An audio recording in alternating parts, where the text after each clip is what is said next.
Damos ya comienzo a la presentación de un estudio sobre adicciones comportamentales en mujeres, que está enmarcado dentro del servicio que tiene el Colegio de Psicología de Vizcaya, de poder acercar y presentar libros, investigaciones, estudios relacionados con la psicología y que pretende acercar diferentes temáticas a las personas colegiadas y a cualquier otro profesional o cualquier otra persona que esté interesada en esa temática en concreto. Hoy aquí estamos hablando de adicciones comportamentales en mujeres, un estudio que se ha realizado por profesionales de la Universidad de Deusto y que ha sido premiado por Emakunde, el Instituto Vasco de la Mujer, y que se ha centrado en profundizar sobre las adicciones comportamentales en mujeres desde una perspectiva de género.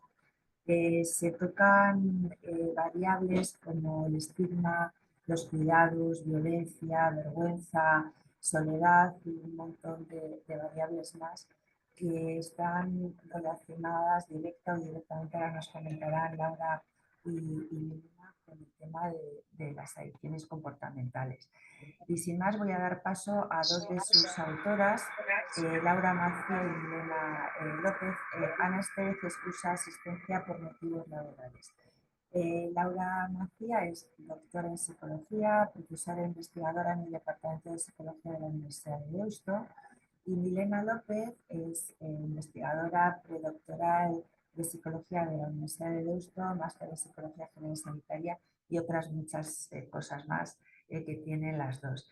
Laura, Milena, eskerrik asko por nuestra colaboración con el Colegio de Psicología de Vizcaya, por estar aquí con todos nosotros y nosotras hablándonos de este tema y poder transmitirnos ideas que para vosotras son importantes de este estudio tan interesante. Con lo cual yo os doy paso, gracias de nuevo y cuando queráis podéis comentar. Muchas gracias, Agurtzane. A ver si a mí me escuchan bien, porque estaban poniendo en el chat que te escuchaban mal, pero yo creo que es por el tema que me has dicho antes de que hay obras y ahora se escuchaba un poquito. Entonces, a ver si me escucháis bien a mí y si no, avisadme también por el chat, ¿vale? Bueno, buenos días a todas. Vale, bien, me alegro que me escuchéis bien, vale. Pues buenos días, yo soy Laura Macía. Y bueno, mi compañera Milena, que también está aquí en la pantalla. Y bueno, me reitero un poco lo que ha dicho Agurtzane, que Ana Estevez, bueno, pues la otra investigadora, ¿no? Y profesora que iba a estar hoy, no puede por motivos laborales, entonces, bueno, pues presentar también las excusas de su parte. Bueno, en primer lugar, agradecer a todas y todos los que os habéis conectado hoy y habéis mostrado vuestro interés por esta charla, y también, por supuesto, agradecer al Colegio Oficial de Psicólogos de Vizcaya, pues bueno, pues darnos la oportunidad, ¿no? de al final transmitir o hacer transferencia con esto que encontramos en la investigación que hemos realizado, que pues bueno, que muchas veces los investigadores e investigadoras, ¿no? No encontramos espacios suficientes para realizar esto, que es lo más importante, ¿no? Que es transferir lo que vamos encontrando. Entonces, bueno, voy a compartir pantalla, lo primero. Vale, pantalla completa. Imagino que se está viendo bien. Vale. Entonces, bueno, como decía Agurtzane, ¿no? Hoy vamos a presentar un estudio que hemos realizado sobre adicciones comportamentales con perspectiva de género, pero realmente lo que hemos hecho es estudiar las adicciones comportamentales en las mujeres. Es un estudio, un proyecto que nació hace unos 5 años y que, bueno, a medida que fue avanzando, pues fuimos consiguiendo proyectos, ¿no? Financiación para poder desarrollarlo, y gracias a Emakunde, que es el Instituto Vasco de la Mujer, pues conseguimos realizar una guía, que es esta de aquí, donde, pues en mi opinión, bueno, en la opinión de todo el equipo, lo que pudimos hacer es transmitir de alguna manera algunos resultados de una manera mucho más divulgativa, ¿no? Porque al final, cuando hacemos investigación, pues mucho de lo que hacemos son artículos científicos que son en inglés, en revistas, pues bueno, internacionales, y muchas veces pues no llegan a todas las personas ni a todos los profesionales. Entonces creo que la guía sí que es una buena manera en la que hemos podido pues plasmar estos resultados y difundirlo de una manera pues, mucho más cercana. Entonces, bueno, está en internet, en PDF, es gratuita. Entonces, bueno, si ponéis ese título, ¿no? Y ponéis Emakunde, que es la entidad que lo ha financiado y lo ha divulgado, pues lo encontraréis, ¿vale? Pero bueno, para que sepáis. Entonces, bueno, decir que hoy estamos Milena y yo aquí para hacer la presentación, pero que esta guía la han elaborado más personas. En el caso de Milena, mi compañera, como bien ha dicho Agurtxan, es investigadora y bueno, en la Universidad de Deusto, en el Departamento de Psicología. Ella es psicóloga general sanitaria y también neuropsicóloga. Luego tenemos a Ana Estévez, que es la investigadora principal del estudio y de la línea de adicciones comportamentales en la Universidad de Deusto. Es la IP de esta línea de investigación, la investigadora principal, vaya, y es profesora titular en la Universidad de Deusto. Itziar Gandarias, que también es doctora en psicología y en este caso es investigadora, pero en el equipo de psicología social y del desarrollo. Paula Jauregui, que también es doctora en psicología y es investigadora en el mismo equipo que Milena, que yo y que Ana. Y por último, Yanire Momeñe, que en su caso también es doctora en psicología y, bueno, aparte de ser investigadora, es psicóloga en un recurso que tiene la Universidad de Deusto, que se llama Deusto Psych, para, bueno, la atención psicológica de personas en la Universidad de Deusto. Y por último, yo, pues bueno, que también soy profesora e investigadora en la Universidad de Deusto. Bueno, aquí os dejo unas referencias, sin más, de estudios que hemos hecho, revistas que hemos publicado, por si alguien quisiera profundizar en el área. Pero bueno, vamos un poquito ya al tema porque tenemos poco tiempo. Bueno, ¿por qué y para qué esta guía o este estudio, ¿no? Primero empezamos porque tradicionalmente las adicciones comportamentales se han estudiado mucho menos, porque en un principio, ¿no? Cuando hablábamos de adicciones, sobre todo hacíamos referencia al consumo de sustancias. Pero en los últimos años, ¿no? Cada vez se muestra más interés en estudiar las adicciones comportamentales, especialmente, ¿no? Empezamos con el trastorno de juego, que como bien sabremos o sabréis la mayoría, pues fue la primera adicción comportamental reconocida por los manuales diagnósticos, ¿no? Como el DSM. Entonces esto hace o marca un poco un antes y un después en el estudio de las adicciones, porque empieza a contemplar, ¿no? Conductas o comportamientos que van más allá de las sustancias. Actualmente sí que encontramos que tanto los videojuegos como el trastorno de juego están reconocidos en los manuales, ¿no? Tanto en la CIE como en el DSM, pero hay otras conductas o otros comportamientos en los que pues, sigue habiendo cada vez más interés científico, social y clínico, y encontramos en este momento un debate, ¿no? O una investigación abierta sobre qué comportamientos deberían ser incluidos o no como conductas adictivas o como adicciones, ¿no? Y ahí encontramos pues, la compra compulsiva, las redes sociales, el sexo, etcétera. Entonces, bueno, sí que es verdad que actualmente solo están reconocidas el trastorno de juego y los videojuegos como adicciones comportamentales, pero es verdad que hay otras conductas potencialmente adictivas, ¿no? Que se encuentran actualmente pues, en debate científico y clínico sobre si deberían ser reconocidas o no como adicciones, a pesar de que todavía no estén reconocidas como tal. Entonces, bueno, en el estudio que presentamos hoy hemos estudiado el trastorno de juego, sobre todo, los videojuegos, la compra compulsiva y también hemos incluido la dependencia emocional.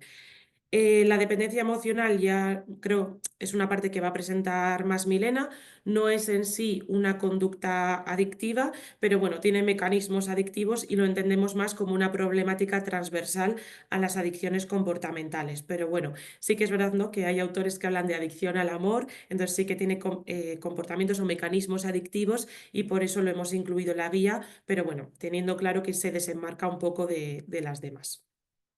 Bueno, lo que vemos es que en adicciones comportamentales respecto a las adicciones con sustancias no existen todavía suficientes estudios, y lo que veíamos un poco antes de empezar con el proyecto es que también las investigaciones que hay, tanto en adicciones con sustancia como sin, se utiliza mucho de manera intercambiable los conceptos de sexo y género, ¿no? O sea, todavía partimos de un punto en el que todavía no está suficientemente claro de qué hablamos cuando hablamos de sexo y cuando hablamos de género. También vemos que en adicciones con sustancia tradicionalmente han estado más ligadas a lo masculino y los hombres, Lo pongo junto porque muchas veces se utiliza de manera intercambiable, a pesar de que lo masculino y los hombres no sean lo mismo, ¿no? Cuando hablamos de lo masculino, hablamos de un estereotipo de género, donde tanto las mujeres como los hombres presentamos aspectos masculinos, es un gradiente enorme de posibilidades, y los hombres haría más referencia al sexo asignado al nacer, ¿no? Pero bueno, tradicionalmente las adicciones han estado más ligadas a lo masculino y a los hombres, porque como decía, se utiliza de manera intercambiable, a pesar de que no sea lo mismo. A excepción de los fármacos, os pongo ahí, tanto con prescripción médica como sin prescripción, que es verdad que han tenido más prevalencia y más presencia en las mujeres. En el caso del alcohol, es verdad que bueno, cada vez más estudios muestran que las mujeres, sobre todo adolescentes, presentan mucha prevalencia o más prevalencia que antes, y hay estudios incluso que encuentran más presencia de alcohol en mujeres que en hombres, ¿no? Entonces vemos que cada vez, pues bueno, hay más presencia de las mujeres en el consumo de alcohol. Y ahí os pongo que hay una tendencia general a que las mujeres transgredan las normas, ¿no? O presenten adicciones cuando está socialmente permitido o justificado, por ejemplo, el alcohol en la adolescencia, ¿no? Por la práctica de socialización que supone el alcohol en esa etapa vital, pues está socialmente más permitido o justificado que igual una mujer que consume alcohol con 53 años, ¿no? Es como que la mirada social lo justifica más.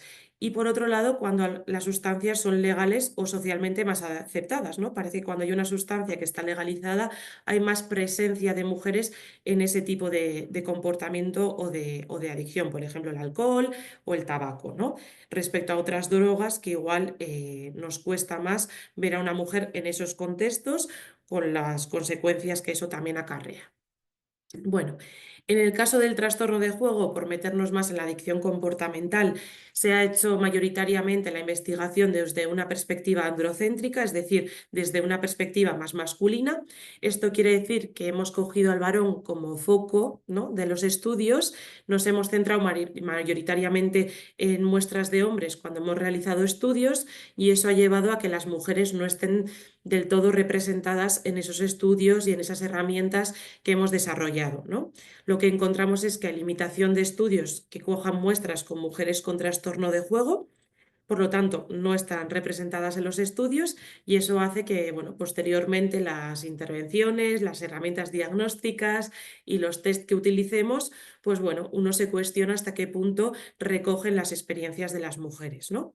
También en el caso de que cojan muestras con mujeres, vemos que muchas veces, a pesar de recoger muestras de mujeres y hombres para el estudio, no se realizan diferencias de sexo y género, con la consecuencia que esto acarrea, es decir, que no vemos si hay diferencias entre unos y otros, y tampoco vemos suficientes estudios con perspectiva de género a la hora de entender las adicciones comportamentales. Entonces partimos un poco de esta idea de que no había estudios que contemplaran a las mujeres. Bueno, lo que vemos es que las mujeres, ¿no?, o los que veíamos en estudios previos y también en el estudio que hemos desarrollado, es que las mujeres que sufren problemáticas adictivas, pues bueno, difieren mucho de los hombres en cuanto a los patrones de uso. Vale, Había una llave, pero creo que la han quitado. creo que se ha activado un micrófono, ¿no? Bueno, continúo. Respecto a los patrones de uso, características psicosociales asociadas, la evolución de la problemática, el sentido y las motivaciones que les llevan a consumir o a desarrollar la problemática adictiva, y os pongo ahí en mayúsculas y en negrita, ¿no?, las consecuencias que acarrea la adicción comportamental. Y por otro lado, os comentaba, o lo que quería transmitir era que sí que vemos que las mujeres comparten con otras mujeres que no presentan problemáticas adictivas ciertas características o ciertos factores que tienen que ver con los malestares de género, ¿no? ¿Qué quiere decir esto?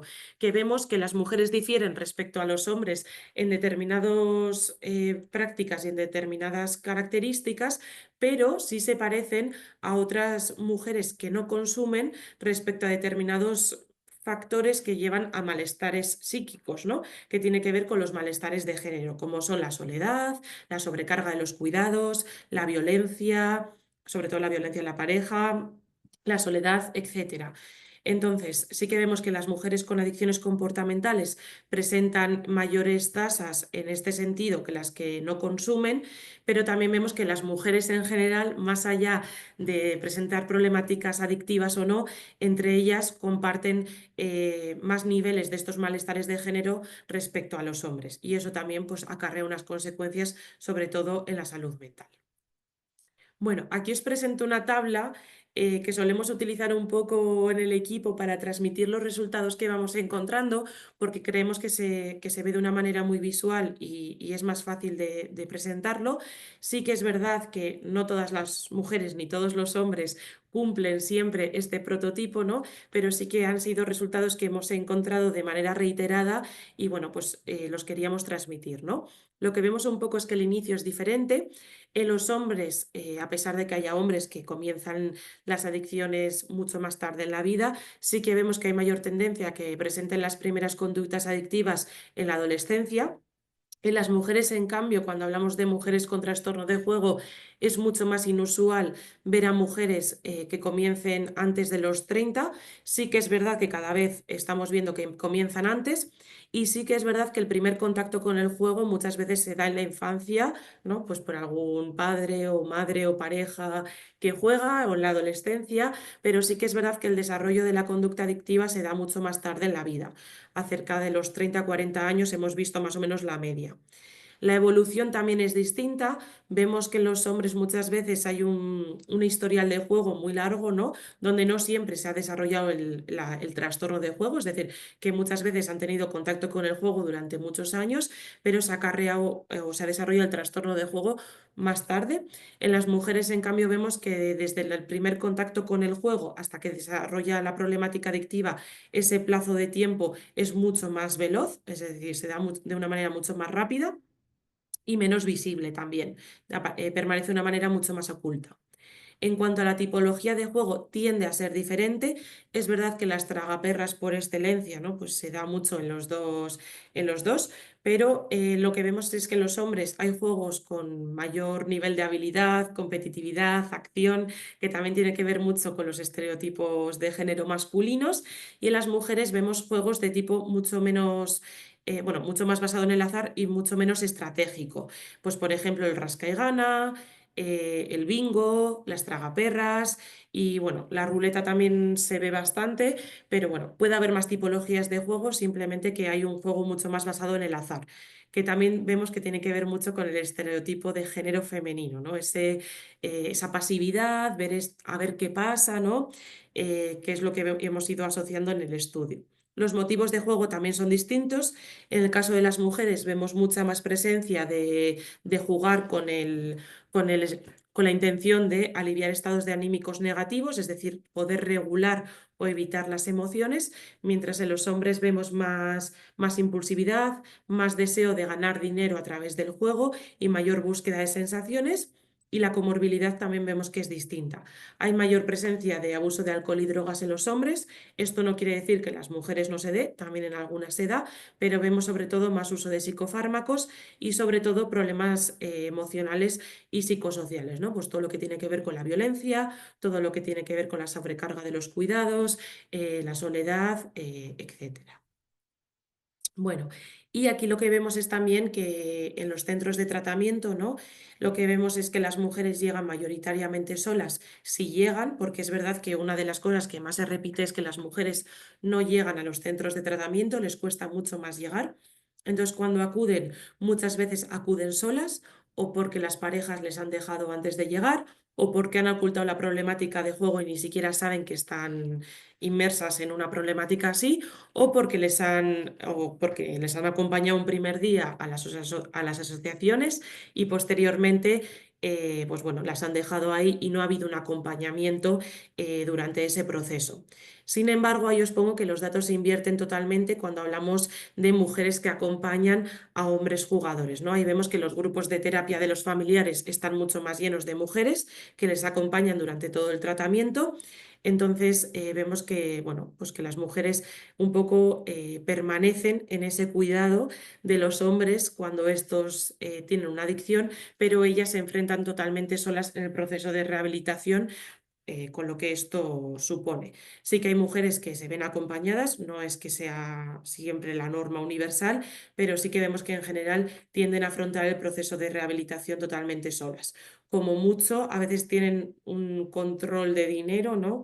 Muchas veces cuando hablamos de rehabilitación de juego, uno de los primeros pasos es eso, ¿no? Pues que necesitan un control de las cuentas, entonces ahí sí que vemos que aparece un familiar para ayudarles, pero es eso, ¿no? Un control o un acompañamiento totalmente instrumental. En lo emocional no vemos que estén acompañadas. Entonces, bueno, metiéndonos un poco ya en el estudio, en el estudio que hemos realizado en la guía, decir que la guía se reparte en 2 estudios. A uno le hemos llamado metodología 1 porque es un estudio más de corte cuantitativo y el otro es un estudio 2 porque es de corte más cualitativo. Entonces yo voy a presentar el estudio 1 y a continuación Milena continuará con la segunda parte, ¿vale? Entonces, el estudio 1 lo que hemos hecho es la evaluación de los instrumentos psicométricos para la detección de adicciones en las mujeres, es decir, hemos estudiado los instrumentos psicométricos y hemos intentado ver hasta qué punto estos instrumentos eran sensibles para evaluar las adicciones en las mujeres. Entonces, bueno, lo que hemos hecho, ¿no? Ha sido coger una serie de instrumentos psicométricos que evaluaban el juego y otras adicciones comportamentales, pero sobre todo el juego.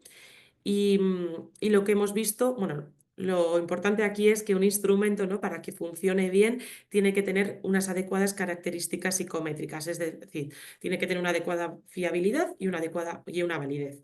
La validez es lo que más nos ha importado porque la validez supone hasta qué punto un instrumento está evaluando lo que realmente quiere evaluar, es decir, hasta qué punto un instrumento psicométrico está evaluando o es sensible para evaluar las adicciones comportamentales en las mujeres, ¿no? Es un poco en lo que nos hemos centrado. Entonces, bueno, eh, voy un momento a esto. Para eso hemos utilizado la metodología Delphi, que ahora vamos a explicar lo que es. Simplemente aquí mencionar que voy a la diapositiva anterior, que hemos encontrado muy pocos estudios previos que hagan este tipo de análisis o hagan este tipo de estudios. El más interesante o el más significativo que hemos encontrado es el que realizó Chris et al, que fue ya en el año 2004, con lo cual en ese momento estaba vigente el DSM-4. Y este estudio lo que hacía era ver hasta en qué porcentaje las mujeres cumplían algunos criterios diagnósticos y no otros. Entonces, lo que encuentra este estudio básicamente es que las mujeres mayoritariamente cumplían el criterio diagnóstico de utilizar el juego como estrategia para escapar de los problemas o mitigar un estado de ánimo deprimido o disfórico. Pero no cumplían, ¿no? Sobre todo los criterios que menos cumplían eran la cometer actos ilegales, ¿no? Para poder financiar el juego, que este criterio ya ha desaparecido del DSM-5. También arriesgar o perder una relación importante a causa del juego, ¿no? Parece que esto no era significativo de las mujeres, y una preocupación frecuente por jugar. Decir que a 10 años más tarde, ¿no? O bueno, 20 años más tarde, que estamos ya en el 2025, hemos realizado un estudio parecido y hemos encontrado resultados bastante en la línea de lo que encontraba este estudio, ¿no? Entonces sí que parece que el jugar para aliviar ciertos estados negativos o regular determinadas situaciones vitales, pues sí que es bastante característico de las mujeres. Entonces, bueno, me voy un poco ya en harina porque queda poco tiempo.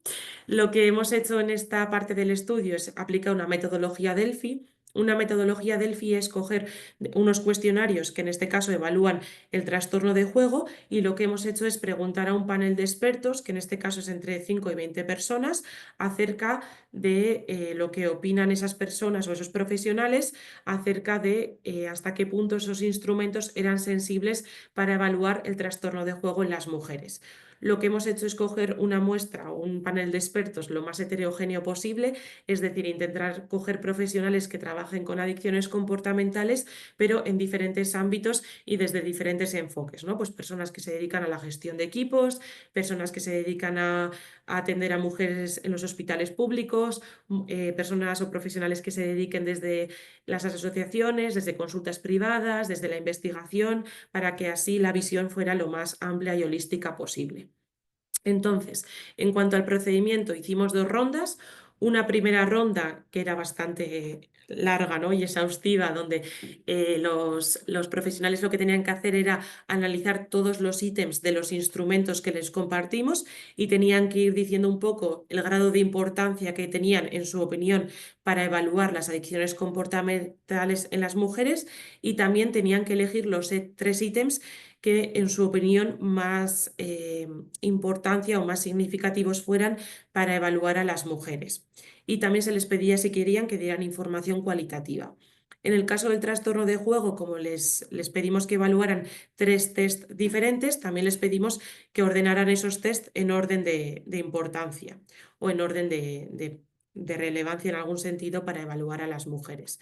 Y en una segunda ronda lo que hicimos fue analizar el grado de acuerdo, ¿no? y esos ítems que habían seleccionado, que en su opinión eran los más significativos para evaluar a las mujeres, se seleccionaron y se enviaron en una segunda ronda. Entonces, esta segunda ronda ya fue más específica y tenían que volver a evaluar de esos ítems que fueron seleccionados por ser los que más grado de acuerdo tenían, pues volver a evaluar hasta qué punto creían que de esos ítems cuáles eran los más significativos para evaluar a las mujeres. Y aquí sobre todo se solicitó información cualitativa, es decir, que escribieran un poco el por qué creían que esos ítems eran importantes y qué eran, en su opinión, lo fundamental a la hora de evaluar a las mujeres.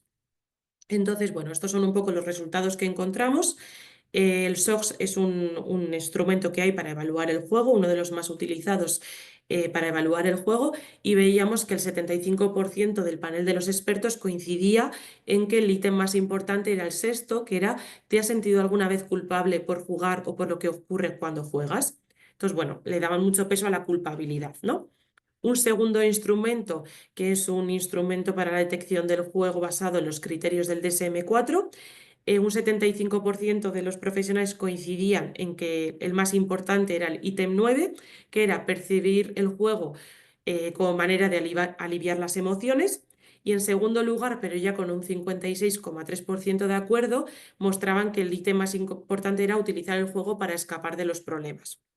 Y por último, el PGSI, que es un instrumento dirigido a evaluar la severidad del juego, pues bueno, con un 87,5% de acuerdo, los profesionales dijeron que para ellos lo más importante a la hora de evaluar a las mujeres era el ítem de, otra vez, la culpabilidad cuando juegan o de lo que ocurre cuando juegan.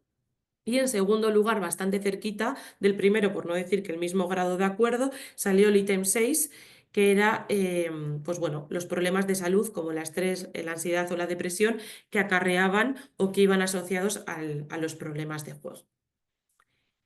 Esto lo paso un poco por encima. La información cualitativa que recibimos la agrupamos en categorías.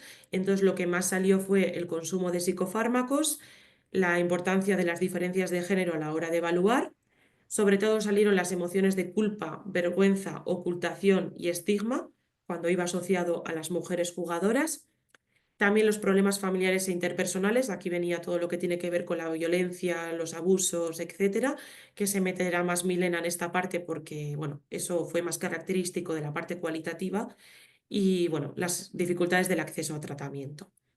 Y ya por finalizar, las conclusiones principales de este primer estudio, esta primera parte del estudio, fueron que la culpabilidad destaca especialmente en los instrumentos de evaluación del juego en las mujeres, es decir, los profesionales concluyen que la culpabilidad es una emoción muy importante que va asociada a las adicciones comportamentales.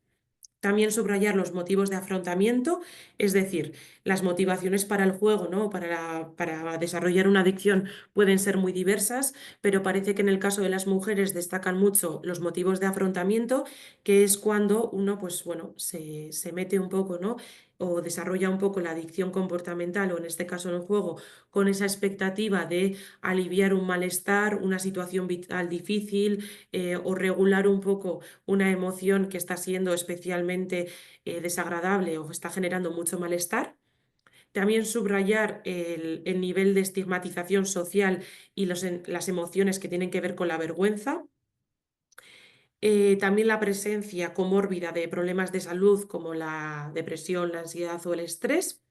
Subrayar también la alta presencia de maltrato, abuso y violencia de género.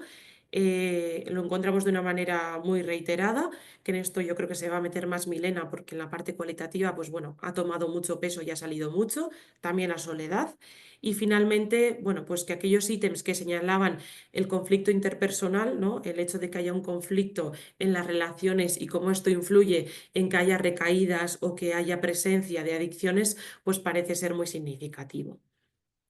Bueno, y con esto ya dejo de compartir, que va Milena a presentarles segunda parte del estudio y eso, luego ya dejamos para preguntas. Bueno, pues yo soy Milena, estoy aquí peleándome ahora por presentar. ¿Se ve? Se ve, se ve, se ve, se Está ve. Sí, cargando. A ver, Milena. F5. Sí, ya está, se ve. Ahí va, ahí va, ahí va, ahí va. Espera un momento. Aquí estamos. Vale, Compartir pues pantalla completa, se Milena. ve. ¿Se ve? En pantalla completa no. Ahora, ¿no? Sí, sí, eso, madre mía. Perfecto, ahora Milena. Juventud divino tesoro que no sabe pelearse con un PPTX. Bueno, pues ahora vamos a explicar el segundo estudio que, como bien ha introducido mi compañera Laura, pues va a ser un análisis cualitativo de los testimonios de las mujeres con adicciones comportamentales. Como ha mencionado previamente y ha justificado muy bien mi compañera Laura, pues es muy necesario, ¿no?, la introducción de la perspectiva de género en adicciones comportamentales. Y es verdad que es un ámbito que todavía no ha sido muy estudiado, pero que realmente está dando frutos muy prolíferos.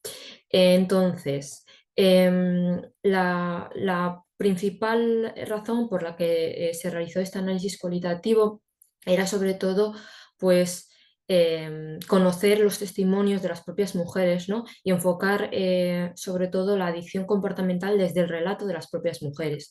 De esta manera, a través de los análisis de estos testimonios, pues no solo se pueden analizar los conocimientos previos, sino que también, pues, nos permite comprender de manera mucho más exhaustiva, pues, cómo intervienen estos factores de género en la manifestación de estas problemáticas, así como muchas veces, pues, cuestiones psicosociales e individuales que muchas veces son raramente detectables a través de instrumentos psicométricos, como bien ha comentado mi compañera previamente en el análisis anterior, o sea, en el estudio anterior, pues muchos de los test realmente no son muy sensibles, ¿no?, a estas problemáticas, a este malestar, ¿no?, asociado al género, ¿no? Entonces, en cuanto a la metodología, se hicieron grupos de discusión y entrevistas semiestructuradas. Los grupos de discusión se han llevado principalmente con el trastorno de juego, ya que, como ha comentado en la introducción mi compañera, pues hasta hace nada era la única adicción comportamental que se observaba en los manuales, dando lugar, pues, a la generación de recursos especializados para su tratamiento, como pueden ser las asociaciones y centros. Entonces, pues, este trastorno es el único, ¿no?, que nos ha permitido acceder a un número suficiente de participantes como para realizar esta metodología de grupos de discusión. ¿Qué es lo importante de los grupos de discusión? Pues primero, tienen como objetivo, aparte de tener como objetivo, ¿no?, el diálogo, no solo es eso, sino que también la interacción entre las diferentes mujeres que comparten la misma problemática. Y además, estas mujeres ya no solo que tienen algo en común, que es la misma problemática, sino que muchas veces disponen de experiencias y perspectivas que son lo suficientemente variadas para poder generar debate o incluso, pues, que haya diferencias de opinión. Y al final esto se ha recogido en esta investigación y han salido resultados muy, muy interesantes. Y en cuanto a las entrevistas semiestructuradas, se han llevado a cabo, pues, especialmente con adicción a videojuegos, compra compulsiva y dependencia emocional, ¿no? Entonces, es una técnica que permite obtener informaciones de carácter bastante pragmático, ¿no?, acerca de cómo las personas actúan y construyen, ¿no?, este sistema de representaciones sociales en sus propias prácticas individuales. Los objetivos. Bueno, aquí se pueden observar los objetivos, como hemos dicho. Los más importantes realmente es el conocer los testimonios de estas mujeres, pero primero sería analizar el perfil, las problemáticas previas de las mujeres con adicciones comportamentales. Segundo, detectar las motivaciones de inicio, así como el impacto de las adicciones desde una perspectiva de género. Identificar los obstáculos que tienen las mujeres pues, a la hora de acceder y mantenerse en el tratamiento, porque se ha visto que hay bastantes complicaciones, y sobre todo pues, describir las características específicas de las adicciones de mujeres, pues eso, pues, a videojuegos, compra compulsiva, dependencia emocional, juego. Entonces, el procedimiento fácil, pues primero contactar con las asociaciones, que desde aquí pues les damos nuestros agradecimientos, centros e instituciones también. Una vez que se contactaba con ellas, pues había una captación y un contacto con las mujeres que habían accedido a participar. Los grupos han sido presenciales, mientras que las entrevistas han sido telemáticas. Una vez que se accedía a ello, pues todos los grupos de discusión y las entrevistas fueron grabados bajo consentimiento, y es verdad que todos los nombres o cualquier dato identificativo era totalmente eliminado, y siempre pues, se cumplía con la normativa legal, ya sea del territorio español como el territorio europeo, ¿no? De la Unión Europea. Y también este estudio recibió pues, una aprobación del Comité de Ética. Bueno, lo interesante realmente, pues bueno, pues viene ahora, ¿no? Que primero pues serían los participantes, como podéis ver en esta tabla, pues fueron de Bilbao, Pamplona, Valladolid y Sevilla. Fueron un total de 41 mujeres, 30 de las cuales presentaron trastorno de juego y son las que realizaron los grupos de discusión, y el resto de mujeres restantes, las 11 restantes, pues bueno, pues se repartían entre videojuegos, compra compulsiva y dependencia emocional, y a estas se les realizó las entrevistas individuales. Simplemente por señalar, la más joven fue de 22 años y la más mayor de 76, para que veáis pues, ¿no? El rango de edad. Asimismo, la metodología, pues lo que se hizo con estas grabaciones fue transcribirse, y una vez que se transcribió se hizo una lectura preliminar y luego una mucho más a fondo para poder realizar una especie de codificación temática, y una vez que teníamos la codificación temática, los temas principales, lo que se hacían eran subcategorías. Y como podéis observar, que creo que puede ser de bastante interés y esto va a estar grabado, pues aquí sale pues, el perfil, las problemáticas previas, las motivaciones de inicio, estrategias de gestión, impactos, obstáculos para el inicio, mantenimiento. Estas son las 6 categorías principales que salieron, ¿no? Entonces, ahora pues, vamos a hablar sobre las conclusiones, que creo que es lo más interesante de este estudio cualitativo. Hay 6 conclusiones que sacamos como muy certeras, ¿no? La primera sería, como bien ha comentado mi compañera en su inicio, ¿no? Que la adicción comportamental es un efecto secundario de problemáticas y sucesos estresantes de la vida personal y cotidiana de estas mujeres. La adicción, por tanto, sería una estrategia desadaptativa, pues, que las mujeres emplean sobre todo para regularse emocionalmente en estos momentos de gran estrés, y sobre todo, pues, lo que más nos impactó o nos llamó la atención de estos grupos de discusión y de estas entrevistas es que realmente la adicción no era el tema principal. De hecho, unido a esto, pues lo que más se repetía, lo más recurrente eran los malestares de género, que como bien ha definido mi compañera, pues son malestares que, como bien dice, ¿no? O que realmente están asociados, ¿no? A toda esta carga social, ideológica, estereotípica, sociocultural, que al final pues, nos impacta especialmente a las mujeres, ¿no? Entonces aparecen cosas como el sentimiento de soledad, depresión, estrés por la carga desigual de los cuidados. Y unido a los cuidados está el rol de cuidadora. El rol de cuidadora salió de manera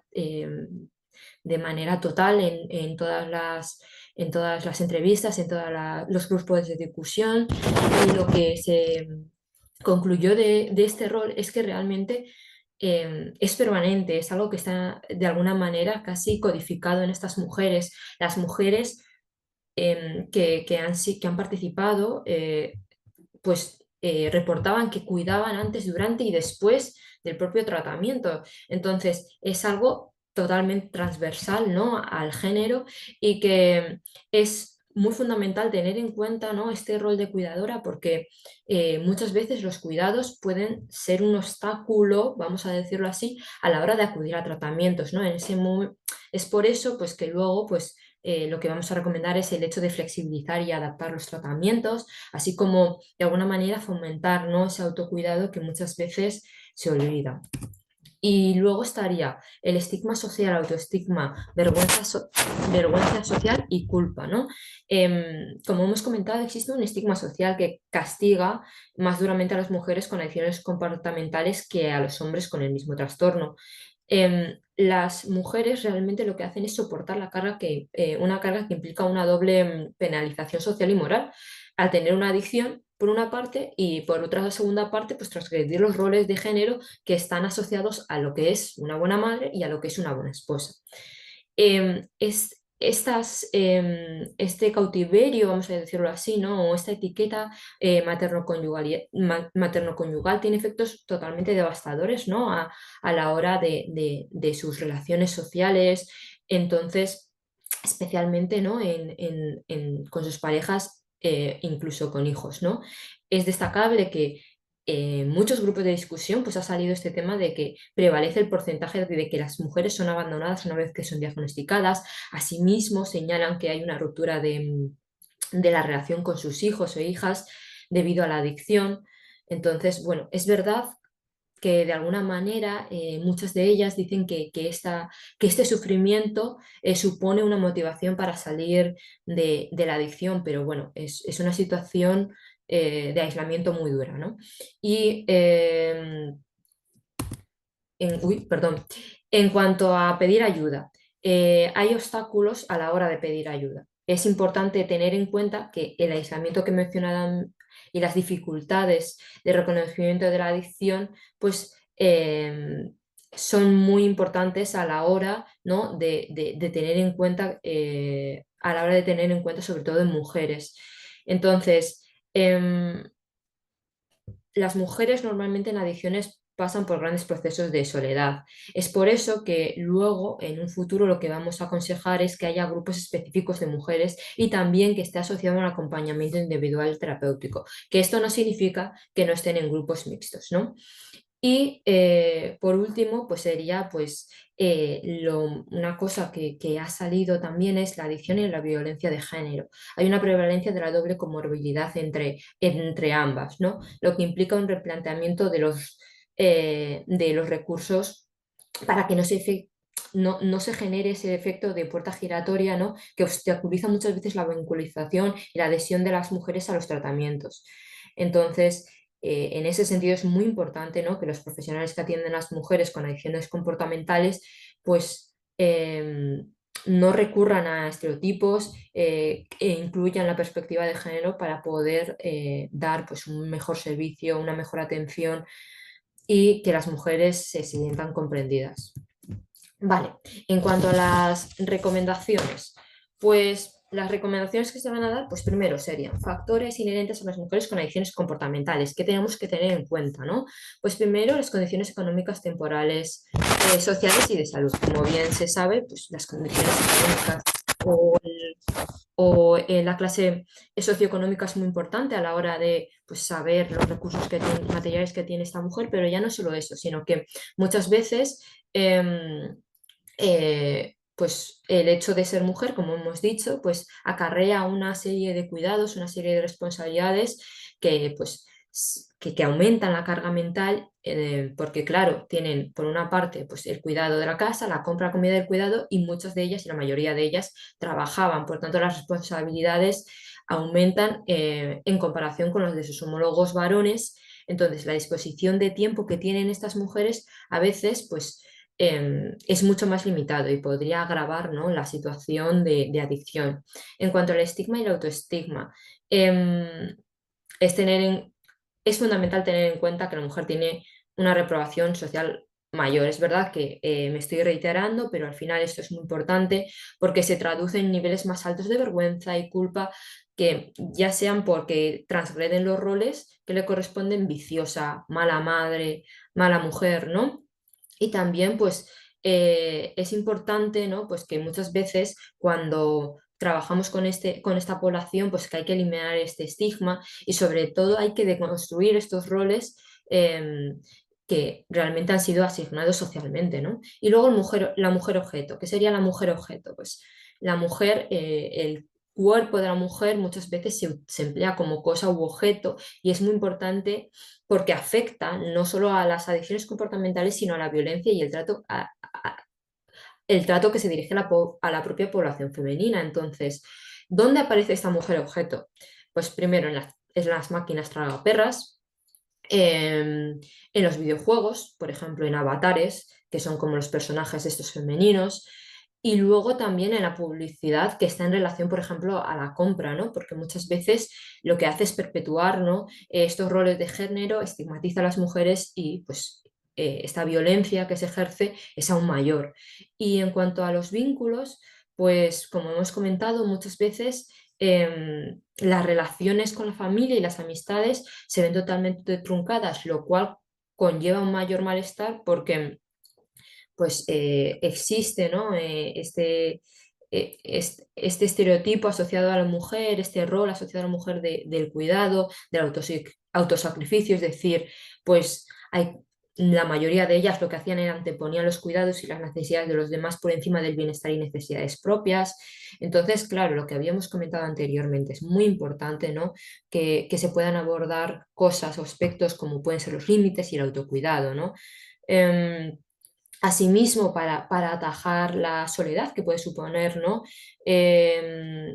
La ruptura con los hijos y las hijas, pues lo que se podría hacer es pues una especie de recuperación de los vínculos entre madres e hijos, ¿no? Pues mediante grupos específicos en los que se incluyan a madres e hijos, que yo sé que en muchas asociaciones y centros ya se está haciendo, para poder deconstruir, para que esas personas no puedan deconstruir el ideal y ampliar la imagen de madre, ¿no? Pues porque muchas veces se asocia a una única idea y realmente pues crea mucha carga y expectativa sobre la mujer.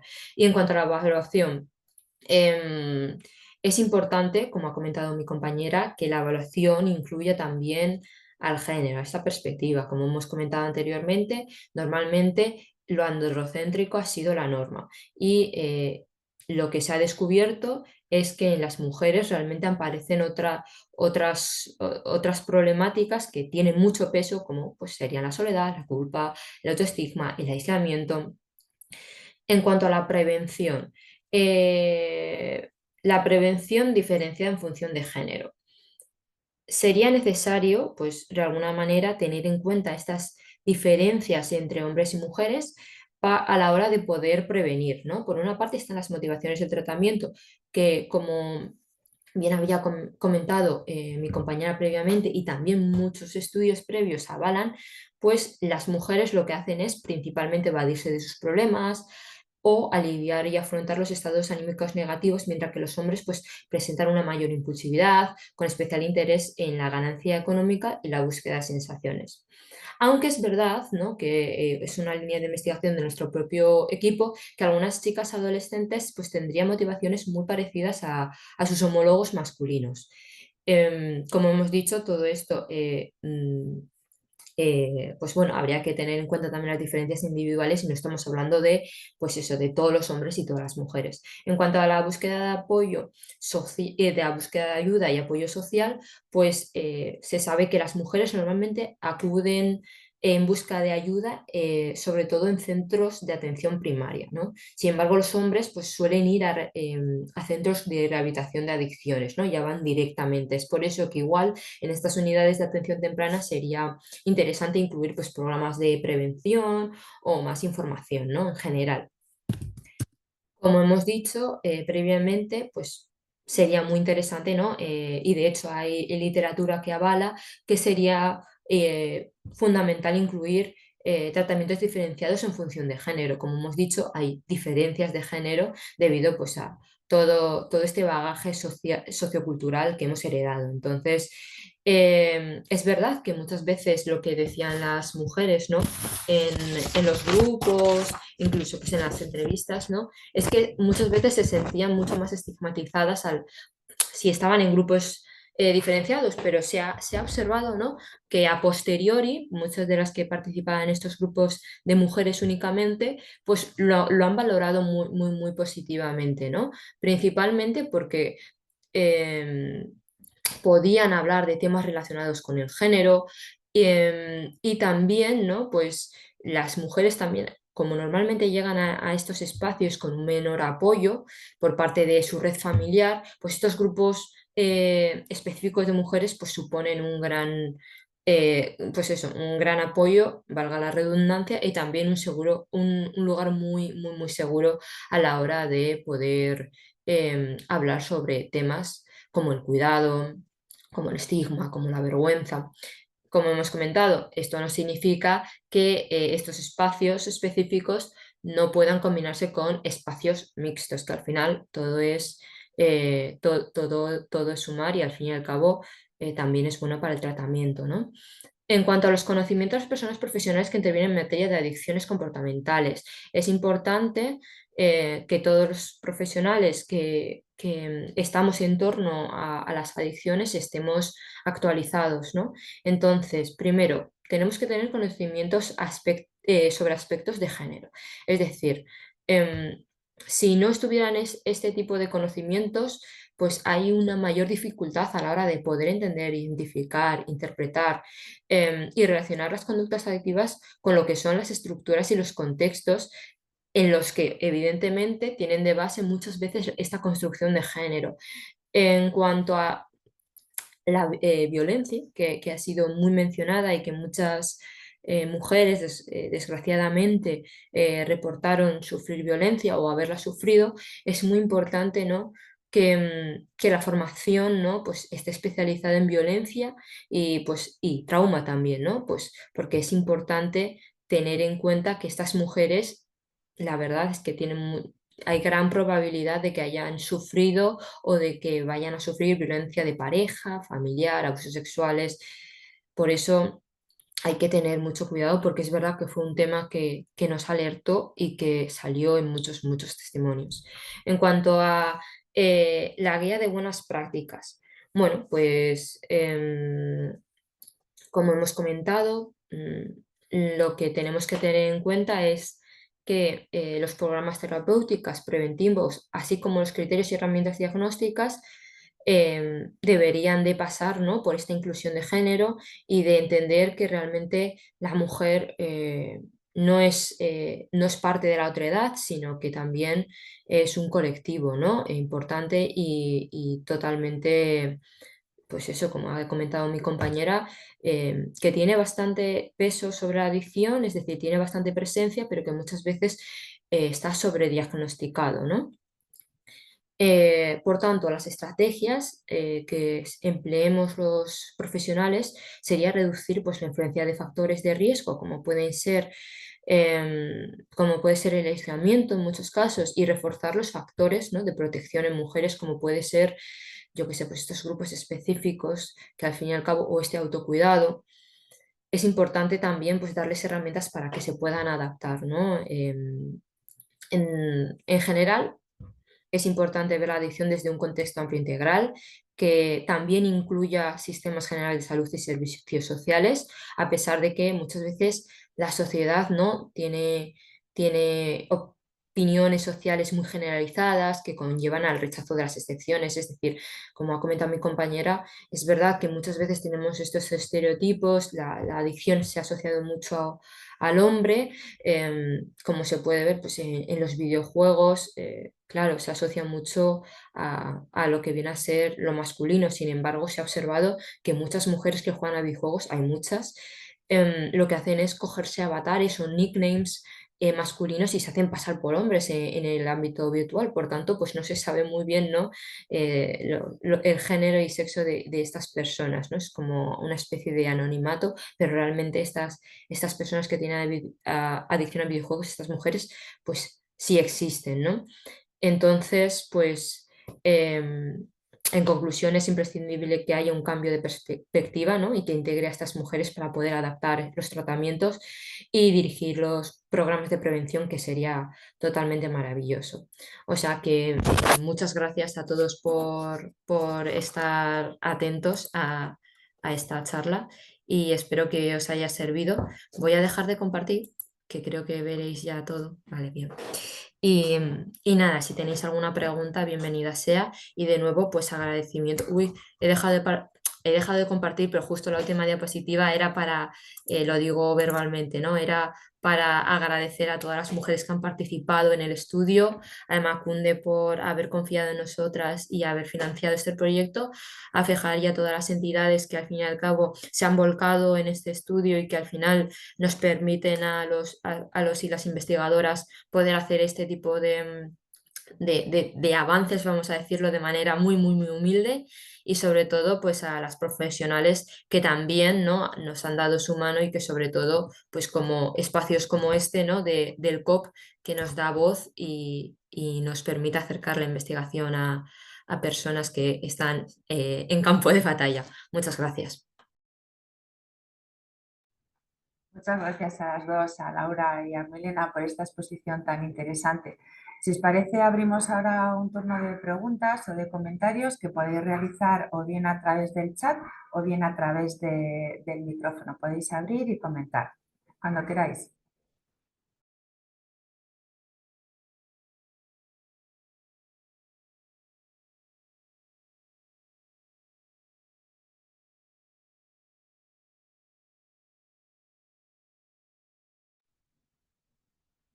Hay agradecimientos.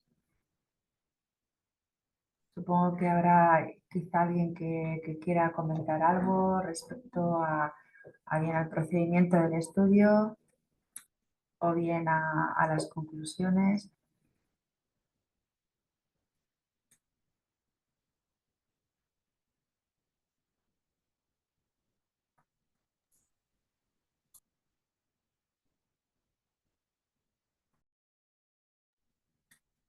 Bueno, pues ha quedado todo muy claro, chicas.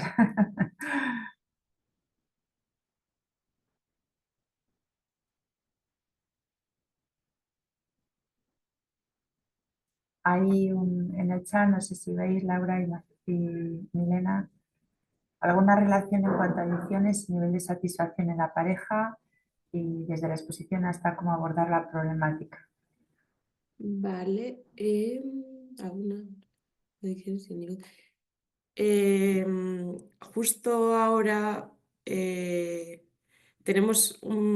hecho una pequeña investigación, pero es muy pequeñita y es un ámbito que nos interesa mucho, que es la satisfacción en la pareja, que yo creo que los que estáis igual más en el terreno de la clínica con personas con adicciones comportamentales seguramente lo veréis más y mejor, ¿no? Porque nosotros al final lo tenemos en marcha, pero sí que tenemos ahí la hipótesis de que la satisfacción en la pareja no es del todo adecuada, en el sentido de que al final, tanto por una parte como por otra, está muy rota, ¿no? Pues ahí hablaríamos también de patrones de dependencia emocional en algunos casos, pero bueno, hay mucha mentira de por medio, hay deudas, entonces, bueno, es complicado, ¿no? De sostener. Y bueno, también hasta qué punto el familiar también está quemado. Entonces, lo que hemos hecho, la pequeña investigación que hemos hecho, que ya digo que es muy pequeñita y todavía no es ni siquiera representativa, en este caso eran todo hombres con trastorno de juego y las acompañantes eran mujeres, que he visto, creo que Ainara Íñiguez está por ahí, así que nos ha ayudado en esta investigación pequeñita que se hizo, pero sí que veíamos bueno, que el grado de satisfacción en este caso era inferior en las mujeres acompañantes respecto a la relación, y los hombres con trastorno de juego, en este caso, que era la muestra, estaban más satisfechos con la relación, mayor grado de satisfacción, que ahí también nos lleva a pensar un poco, pues bueno, ¿no? Que estaba sosteniendo la mujer en ese caso, o el hecho de que sea familiar, pues igual también tiene sus implicaciones. Pero bueno, yo creo que eso es algo a estudiar, creo que es súper interesante, las dinámicas relacionales, y también es verdad que no hemos hecho ese estudio teniendo en cuenta que la mujer sea la que presenta el juego y el hombre acompañante o la mujer acompañante, porque hoy en día las parejas también son, ¿no?, diversas y múltiples, y habría que estudiar, porque creo que es muy importante el aspecto de la pareja. Mucha de la conflictiva gira en torno a la pareja, quiero decir, entonces es importante. Gracias.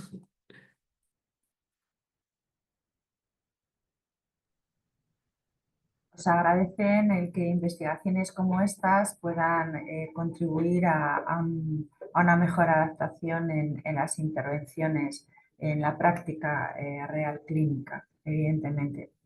De eso se trata.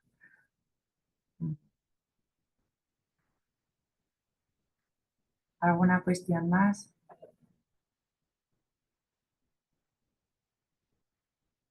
Yo es que creo que ha quedado muy claro, sois muy buenas exponiendo, sintetizando sobre este tema y la verdad es que agradeceros muchísimo, o sea, este rato y vuestra claridad en la exposición. Gracias, Agurtzane. Gracias, Agurtzane. Muchas gracias también a vosotras y a vosotros también por estar aquí hoy a las 9:30. La verdad es que es una oportunidad también a la hora de, como ha comentado mi compañera, pues que acerquemos un poco la investigación y, para que no caiga en saco roto, ¿no? Y que al final, pues como hemos comentado previamente, los que estáis en campo de batalla, pues sois los que estáis en clínica, en centros, en asociaciones, en este tipo de instituciones, incluso públicas, ¿no? Que al final, pues, ¿para qué sirve nuestra investigación si vosotros no empleáis este tipo de... que al final nos retroalimentamos y que yo creo que estamos todos aquí, ¿no? Pues con una cosa en común que es poder ayudar, en este caso, ¿no?, a personas, especialmente mujeres con adicciones comportamentales. O sea que si hemos sido lo suficientemente claras, me alegro. Sí, sí, así ha sido. Y yo reiterar lo que siempre comento, que el Colegio de Psicología de Vizcaya, como cualquier otro cualquier entidad, queremos ser, pues eso, el puente que pueda unir todos esos trabajos que se puedan realizar y luego la práctica clínica, ¿no? O la práctica en otro sentido. Desde luego estamos receptivos a cualquier sugerencia que podáis tener. O sea, al final las actividades que realizamos quieren satisfacer las demandas que podáis tener, que podamos tener todos los profesionales de la psicología, ¿no? Con lo cual, cualquier sugerencia que podáis tener en cuanto a formación o cualquier otro tema, desde luego estamos abiertos a poder recibirla y poder gestionarla, evidentemente, porque lo que se trata es eso, que todo el mundo podamos ejercer la psicología teniendo todos los medios necesarios y todos los recursos que puedan estar a nuestro alcance. Por lo tanto, el colegio como entidad y la casa de las personas psicólogas y psicólogos, pues estamos aquí para recibir todo esto. Y bueno, pues si no hay más cuestiones, de nuevo agradecer a todas las personas que habéis asistido. Además, un reconocimiento porque no solamente habéis asistido personas colegiadas de Vizcaya, sino de otras comunidades autónomas y también de otras profesiones, con lo cual, pues nuestro agradecimiento a poder contar con el Colegio de Psicología de Vizcaya y, por supuesto, Laura, Milena, es que ricasco por contar de nuevo con el colegio para poder exponer vuestros trabajos. Muchas gracias a todos y bueno, pues hasta la próxima. Chao. Vale, gracias. Agur. Gracias. Buen día. Agur.